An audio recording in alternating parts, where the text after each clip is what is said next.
ഇന്ത്യക്കകത്ത് വരുന്ന നമ്മുടെ കേരളം, നമ്മുടെ കേരളം ഇതാണ് നമ്മുടെ കേരളം. നമ്മുടെ കേരളമായിട്ട് അടുത്ത് വരുന്ന കുറച്ച് സംസ്ഥാനങ്ങളുടെ പേരാണ് പറയുന്നത്. ഓക്കെ, നമ്മുടെ സംസ്ഥാനത്തിന്റെ ഏറ്റവും അടുത്ത് കിടക്കുന്ന ആള് തമിഴ്നാടാണെന്ന് നമുക്കറിയാലോ. It's A universal truth. നമുക്ക് പണ്ട് തൊട്ടേ അറിയാം നമ്മൾ അടുത്തുള്ളവരാരാണെന്നും തമിഴന്മാരാണെന്നും. ഓക്കെ, അപ്പോൾ തമിഴ്നാട്ടിനെ കുറിച്ച്, നമ്മുടെ കേരളത്തിനെ കുറിച്ച് നമുക്ക് പിന്നെ നോക്കാം. കാരണം എന്ന് വെച്ചാൽ കേരളം നമുക്ക് ഓൾറെഡി നമുക്ക് അറിയാവുന്നതായതുകൊണ്ട്, മൊത്തത്തിൽ എനിക്ക് പറയാവുന്നതുകൊണ്ടല്ല ഞാൻ പറയുന്നത്. കേരളത്തിനെ കുറിച്ച് നമുക്ക് ഓർത്തിരിക്കാനൊക്കെ എളുപ്പമായിരിക്കും, ബിക്കോസ് നമ്മൾ തന്നെ താമസിക്കുന്ന സ്ഥലം ആയതുകൊണ്ട്. ഓക്കെ, അപ്പോൾ കേരളം ആയി. അപ്പം നമുക്ക് north, south, west, east. So ഇന്ത്യയുടെ മുകളിലോട്ട് സൗത്ത്, ഇന്ത്യയുടെ മേളിൽ ഇതുകൊണ്ട് വെച്ച് കഴിഞ്ഞാൽ നമ്മൾ ഏകദേശം സൗത്തേൺ പാർട്ടാണ് കേട്ടോ, താഴോട്ട് ഇന്ത്യ എന്തായാലും നടുഭാഗത്ത് കൊണ്ട് ഇന്ത്യയുടെ മാപ്പ് വെച്ചാൽ നമ്മൾ താഴോട്ടായിരിക്കും ഇന്ത്യയിൽ ഇരിക്കുന്നത്. അതായത് ഒന്നുമില്ല, നമ്മൾ സൗത്തേൺ റീജിയൻ ആണെന്ന് പറയാം. അപ്പം തമിഴ്നാട്, ഈ തമിഴ്നാടിനെ കുറിച്ച് പറയുവാണെങ്കിൽ ഞാൻ തമിഴ്നാടിനെ കുറിച്ച് പ്രധാനമായിട്ട് സ്ഥലങ്ങൾ പറയാം. തമിഴ്നാട്ടിലുള്ള സ്ഥലങ്ങളുടെ പേര് പറയുകയാണെങ്കിൽ ഇങ്ങോട്ട് എഴുതാം.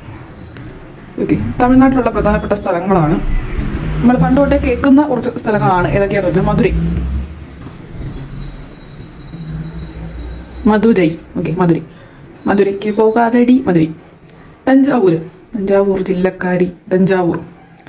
ഓക്കെ, പിന്നെ നമ്മൾ സാധാരണ പറയുക ഊട്ടി. നമ്മൾ ഊട്ടിക്ക് ടൂർ പോകാറുണ്ട്. അത് തമിഴ്നാട്ടിലാണ് പോകുന്നത്. രാമേശ്വരത്ത് നമ്മൾ ഒഴുക്കാനൊക്കെ പോകാറുണ്ട്. ചെന്നൈ എക്സ്പ്രസിനകത്ത് രാമേശ്വരത്താണ്, അതൊരു തമിഴ്നാട്ടിലോട്ടാണ്. സോ ഇത് രാമേശ്വരം നമുക്ക് ഓർത്തിരിക്കാൻ മറ്റൊരു കേസുകളുണ്ട്. APJ അബ്ദുൽ കലാമിനെ കുറിച്ച് പറയുമ്പോൾ എപ്പോഴും പറയുന്ന സ്ഥലമാണ് രാമേശ്വരം. പിന്നെ ചെന്നൈ. ഓക്കെ, ചെന്നൈ പട്ടണം. സോ അതൊരു മറൈന ബീച്ചൊക്കെ. ഓക്കെ, ഇത്രയേ ഉള്ളൂ നമുക്ക് തമിഴ്നാടിനെ കുറിച്ച് പറയാം. ഇനി നമുക്ക് പറയുകയാണെങ്കിൽ ഒരുപാടുണ്ട്, പക്ഷേ പ്രധാനപ്പെട്ട നമ്മൾ കേട്ടൊക്കെ പരിചയമുള്ള സ്ഥലങ്ങൾ മാത്രമേ പറയുന്നുള്ളൂ. നെക്സ്റ്റ് നമുക്ക് പറയാം നമ്മുടെ അടുത്ത് കിടക്കുന്ന പറ്റിയ സ്ഥലമാണ് കർണാടക. എല്ലാവരും ജോലിക്ക് പോകുന്ന ഒരു സ്ഥലമാണ് ഈ കർണാടക കേട്ടോ. ഇത് ഓക്കെ, കർണാടക. ഇനി കർണാടകത്തിനെ കുറിച്ച് പറയാം. കർണാടകത്തിനെ കുറിച്ച് പറയുമ്പോഴത്തേക്കും നാട്ടിൽ നിന്ന് ഏറ്റവും കൂടുതൽ ആൾക്കാർ പഠിക്കാൻ പോകുന്നത് കർണാടകത്തിലോട്ടാണ്. കാരണം കർണാടക ഏകദേശത്തിലോട്ടാണ്, നമ്മുടെ കേരളത്തിന്റെ തൊട്ടടുത്താണ്. നമ്മൾ തമിഴ്നാട്ടിലോട്ട് പോകുന്നതും നമ്മൾ കർണാടകത്തിലോട്ട് പോകുന്നതും is A similar process. So അതുകൊണ്ട് തന്നെ കർണാടകത്തിൽ ഏറ്റവും കൂടുതൽ നമ്മൾ കേൾക്കുന്ന പേരാണ് ബാംഗ്ലൂർ. അഥവാ ബാംഗ്ലൂർ. ഓക്കെ, നമ്മൾ ഏറ്റവും കൂടുതൽ കേൾക്കുന്ന പേരാണ് ബാംഗ്ലൂർ. പിന്നെ നമുക്ക് ഹംപി എന്നൊക്കെ പറഞ്ഞ സ്ഥലം എവിടാണ്? കർണാടകത്തിലാണ്. പിന്നെ കുടക് അഥവാ കൂർഗ്. ഓക്കെ, അത് എവിടാണ്? കർണാടകത്തിലാണ്. പിന്നെ ഉടുപ്പി ശ്രീകൃഷ്ണപുരം ക്ഷേത്രം. ഉടുപ്പിയൊക്കെ എവിടെ വരുന്നത്? കർണാടകത്തിലാണ് വരുന്നത്. സോ ഇത്രയാണ് കർണാടകത്തെ കുറിച്ച് പറയാനുള്ളത്. അപ്പോൾ നമ്മൾ കേരളത്തിൻ്റെ അടുത്ത് പറഞ്ഞ തമിഴ്നാടിനെ കുറിച്ച് പറഞ്ഞു. തമിഴ്നാടിനെ കുറിച്ച് കുറേ സ്ഥലങ്ങൾ നമുക്കറിയാം. അത് കഴിഞ്ഞ് കർണാടകത്തിലോട്ട് നമ്മൾ പറഞ്ഞ ഹംപി, ബാംഗ്ലൂർ, ഉടുപ്പി, അവിടുത്തെ ശ്രീകൃഷ്ണപുരം ക്ഷേത്രമൊക്കെ നമുക്ക് കേട്ടിട്ടുണ്ട്. ഞാൻ കേട്ടിട്ടില്ല, എന്നാലും ഒരു ഫേമസ് ആണ്. സോ കുടക് അഥവാ കൂർഗ്, നമ്മൾ ഏകദേശം കുബേര സിനിമയ്ക്കകത്ത് അവർ പോയി നിൽക്കുന്നത് തന്നെ കർണാടകത്തിലാണെന്ന് അപ്പോൾ ചിന്തിക്കുക. സോ കുടക് അല്ലെങ്കിൽ കൂർഗ് നമ്മുടെ അയൽ സംസ്ഥാനം. ഓക്കെ, അപ്പോൾ അത്രയേ ഉള്ളൂ കർണാടകയെ കുറിച്ച് പറയാം. ഇനി പണ്ട് ഒരൊറ്റ സംസ്ഥാനമായിട്ടുള്ള ആളാണ് ഇവർ. ആരാന്നറിയാവോ? നമ്മുടെ ഈ ആന്ധ്രാപ്രദേശും തെലുങ്കാനയും. കാരണം ഈ ഒരു 2014 സമയത്ത് ഒക്കെയാണ് ഈ തെലുങ്കാന എന്നും പറഞ്ഞ ആന്ധ്രാപ്രദേശിൽ നിന്ന് ഒരു പിടിച്ചെടുത്തത്. സോ അതുവരെ ഇവരുടെ ഒറ്റ സംസ്ഥാനമായിരുന്നു. ഇവരുടെ എല്ലാവരുടെയും മെയിൻ ലാംഗ്വേജ് ഒക്കെ ഏതാണെന്ന് പറയാൻ പറ്റും. തെലുങ്കാണ് അവർ സംസാരിക്കുന്നത്. ഓക്കെ, കർണാടകത്തിൽ കർണാടകയാണ് സംസാരിക്കുന്നത്. സോ ഇവിടെ എന്ന് പറയുന്നത് തെലുങ്കാണ്. ഇവർ രണ്ടുപേരും, കാരണം അവർ രണ്ടുപേരും പണ്ട് ഒരുമിച്ചായിരുന്നു. പിന്നെ ഈ ഇടയ്ക്ക് എനിക്ക് തോന്നുന്നു 2014 സോ ആ ഒരു സമയത്ത് ഇവരെ വേർതിരിച്ചതാണ്. ഓക്കെ, ഇവരെ വേർതിരിക്കുമ്പോൾ ഇവർ രണ്ടായിട്ട് മാറി. തെലുങ്കാനയും ആന്ധ്രാപ്രദേശും രണ്ടായിട്ട് മാറി. അപ്പോൾ നമുക്ക് അതിൽ ഫസ്റ്റ് ആളായ ആന്ധ്രാപ്രദേശിനെ എടുക്കാം. സോ ആന്ധ്രാപ്രദേശിനെ കുറിച്ച് പറയുമ്പോൾ നമ്മൾ പണ്ടുതൊട്ടേ കേട്ടിട്ടുണ്ട്, അരി നമുക്ക് ഇവിടെ നമ്മുടെ കേരളത്തോട്ട് അരി കൊണ്ടുതരുന്നത് ആരാണ്? ആന്ധ്രാപ്രദേശിലാണ്. സോ അരിയുടെ കേന്ദ്രം എന്ന് നമ്മൾ വിളിക്കുന്നത് ആന്ധ്രയാണ്. ഓക്കെ, ആന്ധ്രയിൽ നിന്ന് അരി വരുന്നത്.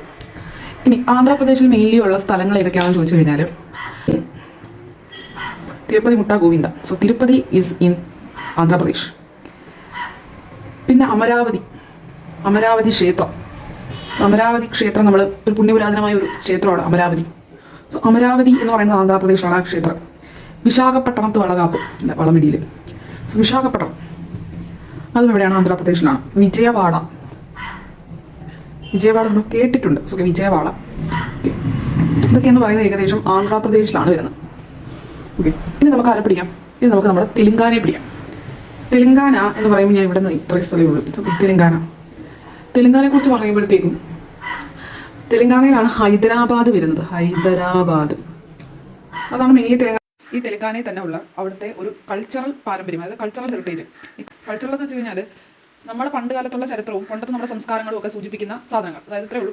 ഹെറിറ്റേജ് എന്ന് പറഞ്ഞാൽ ഹെറിഡിറ്ററി പാരമ്പര്യമാണ്. അതായത് നമ്മുടെ പണ്ടത്തെ കൾച്ചറൽ കാര്യങ്ങളെ സൂചിപ്പിക്കുന്നത്. എക്സാമ്പിൾ പറഞ്ഞു കഴിഞ്ഞാൽ നമ്മുടെ ടെമ്പിളുകൾ, ചില കലാരൂപങ്ങൾ ഇതൊക്കെയാണ്. So cultural heritage in Hyderabad ആണ് എന്ന് പറയുന്നത് കാകതീയ രുദ്രേശ്വര ഒരു രാമപ്പ ക്ഷേത്രം.